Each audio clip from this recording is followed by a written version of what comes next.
You all know, as regular listeners to the show, my expertise is mortgage, but the purpose of the Money Hour is to provide information on every area regarding your money.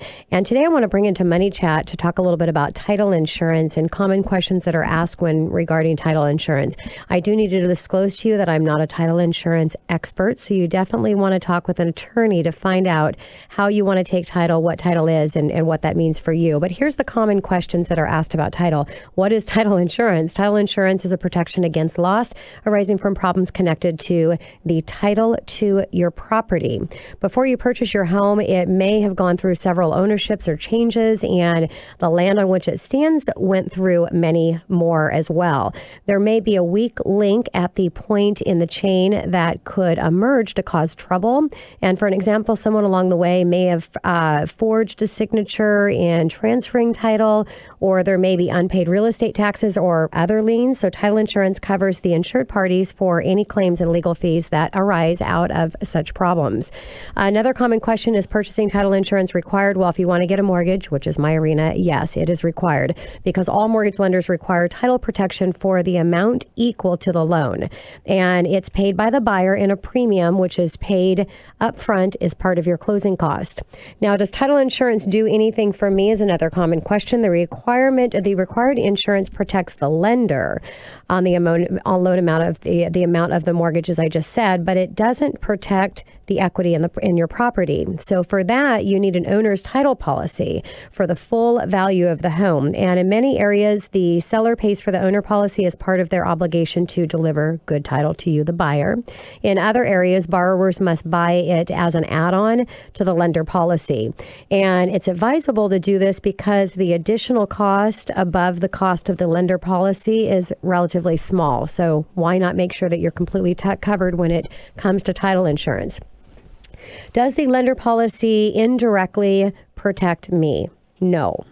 They protect against loss, and the lender policy would only cover the lender's loss. Of course, the fact that the insurer issued a policy from the lender indicates that the title has been searched and nothing's came up or been found, but there are no 100% guarantees on that search. So that's why the insurance policy that's why it exists, is because of that reason.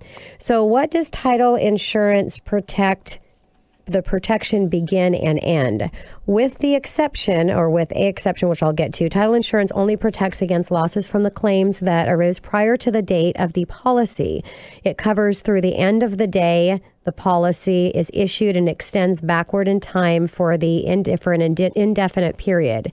Now, for how long is the property owner purchasing title insurance covered? Indefinitely. The owner's protection lasts as long as the owner or any of its heirs have interest in or any obligation with regard to the property.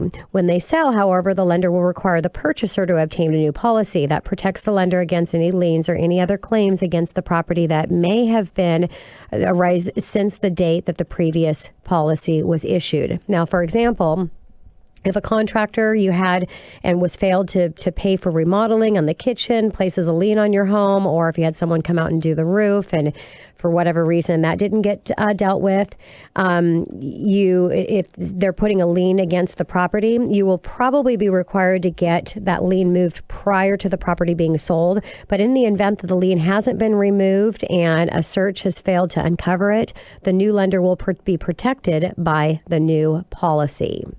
So will title insurance policy protect me against false claims that come up after I purchase the property? The standard policy does not, which is a weakness. So many events beyond your control can reduce the value of your home after you buy it. So if it's a newly construction house, subcontractors claiming that they have not been paid by the builder may often place a lien on the house. Identity theft can result in a new mortgage that you don't know nothing about. That could be a nightmare. A neighbor could build on your land without your knowledge, thereby adversely processing and possibly eventually taking your land. Or you may suddenly be told that you must correct a zoning violation of the previous owner. So to deal with these issues, a new policy with expanded coverage has been developed and has a small price increase, and it's called or referred to as ALTA homeowners policy. So you definitely want to look into that. Now, does title insurance cover rise with increases in the value of your property? No, but the coverage under the ALTA policy that we just talked about increases by 10% a year for the first 5 years after insurance to 150% of the initial amount. You can buy an additional coverage as a rider to the policy, which might be a good idea. Why do I need to purchase a new policy when you refinance? So this is a really common question, and you don't need a new owner's policy, but the lender will require to purchase a new lender policy. Even if you refinance with the same lender, the existing lender's policy terminates when you have paid off the mortgage. Furthermore, the lender is concerned about title issues that may arise during the time after you've purchased the home. So you could have liens that were attached to that property. So a new title search will uncover any of those liens, and you'd have to pay those off as a condition before the refinance would actually close. Now, does title insurance guarantee me that I will be able to sell my property if an unforeseen claim arises? No.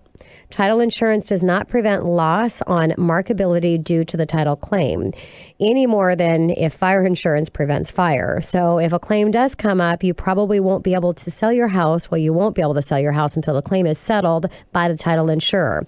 Now, the interest in the owner and the insurer may clash in this such case because the owner usually wants a settlement immediately, whereas the insurer wants to minimize the cost of the settlement, which may require time, negotiation, and a lot of different factors there. So it can be an issue timing-wise, having something coming up on title in the middle of purchase. Now, I also want to talk about how to choose title because there's a lot of different ways to take title out on your home. And so it's important to understand this. Again, you really need to talk to an attorney to make sure you're taking out title in the best, holding title the best way that you can to protect yourself and whoever is a part of that loan. So sole ownership. The simplest way to hold title is by holding sole ownership of the house. As the name implies, you alone hold all the rights to the house. While this manner of ownership is often utilized by singles, a married person can claim sole ownership of the property if his or her spouse is willing to sign the document called a quick claim deed, which effectively denies the spouse any right to the property. So why would you do that? Maybe you're going through a divorce or something, and so you want to make sure that you're going through a refinance. This is a good example, and that the divorce hasn't actually been finalized yet, so you'd be taking sole ownership. Joint tenancy with right of survivorship. Two or more people may hold title together in a form of ownership called joint tenancy. Now, in this form of ownership, each owner has equal rights to the property as whole. Should one of the owners die under the right of survivorship, the deceased share will be automatically transferred to the co-owner of the property, not to the heirs of the deceased. So if you don't take title correctly, this could be devastating in a death situation because you could lose your property. Now, tenancy in common.